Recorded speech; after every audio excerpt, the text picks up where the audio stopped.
Many years ago now, my hobby was keeping tropical fish. I grew up in Bridgeport, and, and after my brothers and sisters left home, we had a big house. My mom and dad, of course, had their room, but I had 3 bedrooms. One was where I slept. One was an immense collection of comic books from all over the world, which I still wish I had. And the third was filled with aquariums, tropical fish, and some saltwater ones. But the ones that interested me the most, that had seemed like they had the most unusual behavior to me, were various types of eels, which I had acquired. Eels have been one of the aquatic world's great mysteries for more than 2,000 years. You know, it wasn't until relatively modern times that scientists discovered that they were a type of fish, specifically members of the class of, and I'm going to botch this word, I know, Astenopterygus. Okay. Anyways, it means ray-finned fishes, making them relatives of herring, anchovies, salmon, and goldfish also. But like all fish, eels are cold-blooded. They obtain oxygen via their gills, and they have fins. Beyond that, they are completely unique. Eels make up their own fish order. And this is another word I'm gonna totally botch.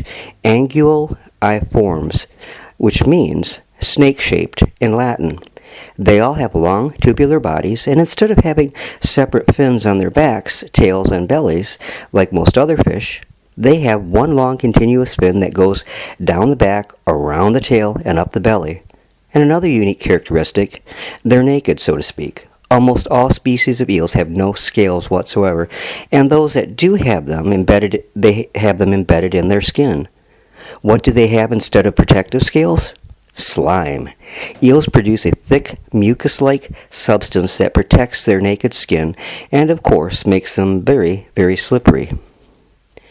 There are more than 600 different eel species and tremendous variety of shapes, colors, and sizes. They show, again, the amazing diversity, imagination, and creativeness of God the Father. His creation, every bit of his creation, shouts out the awe and glory of who he is. But anyways, most, by far, are marine. They live exclusively in saltwater oceans and seas. But there are some standouts. There are about 200 species of moray eels living in tropical reefs in the world's oceans. Some are small, just several inches long, but some are huge. Giant morays, for example, can reach 13 feet in length.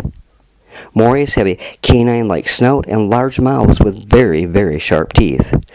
They also have an extra set of jaws inside their throats that lunge forward to help swallow prey, just like the creature from the Alien films. Ooh. Conger eels have pectoral fins, the pair of fins found on the side of fishes near the head, and big puffy lips. Giant congers are the most aggressive eels, growing more than 10 feet long and weighing as much as 240 pounds. If you've ever eaten an ago at a sushi restaurant, you've eaten conger eel. Snipe eels can be found from about 1,300 to 13,000 feet deep, and they look like eel birds. The upper part of their long, pointy, beak-like jaws curve upward, and the lower part curves downward, like the beak of the wading birds known as snipes. There are only about 16 species of freshwater eels, but that's deceiving. Although they're found in lakes, rivers, and streams around the world, they're all catadromous, and that they are actually born in the ocean, spend most of their lives in freshwater, and eventually go back to the sea to spawn and die. But there are some standouts.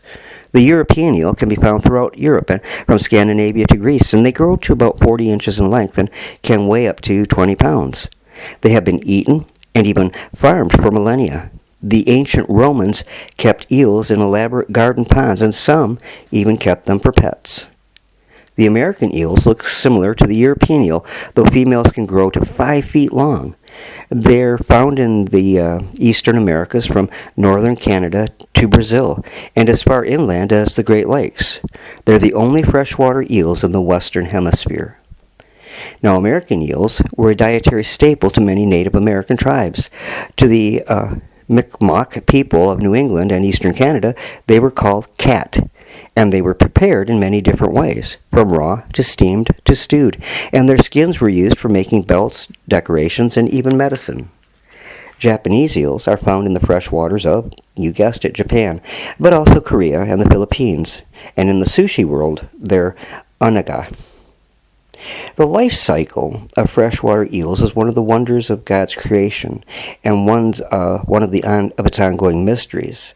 The first person known to study them, 4th century BC Greek scholar Aristotle, after being unable to find pregnant females carrying eggs or witness eels mating, he concluded that eels do not procreate, that they simply sprout from putrefying mud. And that was, of course, incorrect, but it took more than 2,000 years to prove the man wrong. In 1896, several small, transparent willow leaf-shaped fish were discovered in the Mediterranean Sea. They were deemed a new fish species and has a name that means small head. Then 2 Italian biologists captured and raised some in aquariums and watched in amazement as the little fish slowly turned into eels. This was the first big clue that eels, even freshwater varieties, were born in the ocean. But where?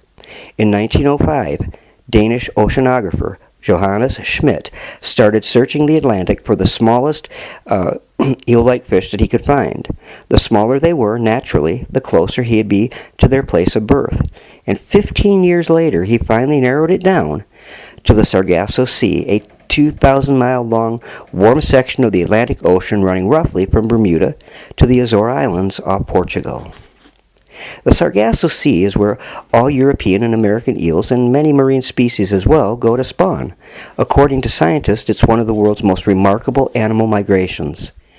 Eel eggs hatch somewhere in the Sargasso Sea, and the young spend about a year being carried many thousands of miles by ocean currents to estuaries and river mouths all over Western Europe and the Eastern Americas. Once near fresh water, they begin to change into young eels, or elvers. And as they grow, they make their way up rivers and streams, some for many hundreds of miles, eventually becoming adults and making homes in muddy-bottomed streams and lakes. There they feed on prey such as insects, fish, crabs, worms, and frogs. After 10 to as many as 40 years, they make their way back downstream to the Atlantic and swim back to the Sargasso Sea.